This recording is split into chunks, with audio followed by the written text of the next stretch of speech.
তাহাজ্জুদের নামাজ জামাতের সহিত পড়া যাবে কি?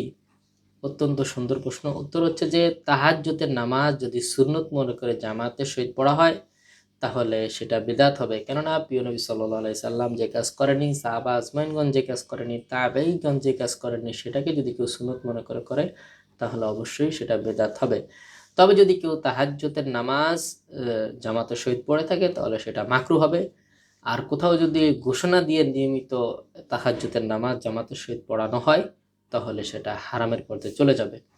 শামাইলে তিরমিজিতে আছে হযরত আব্দুল্লাহ ইবনে সাআদ রাদিয়াল্লাহু আনহু থেকে বর্ণিত, তিনি বলেন, আমি প্রিয় নবী সাল্লাল্লাহু আলাইহি সাল্লামকে ঘরের নামাজ এবং মসজিদের নামাজের ব্যাপারে জিজ্ঞাসা করলে তিনি বললেন, তুমি দেখেছো যে আমার ঘর মসজিদের এত নিকটবর্তী হওয়া সত্ত্বেও আমি ফরজ নামাজ ব্যতীত অন্যান্য নামাজসমূহ ঘরে পড়তেই পছন্দ করি।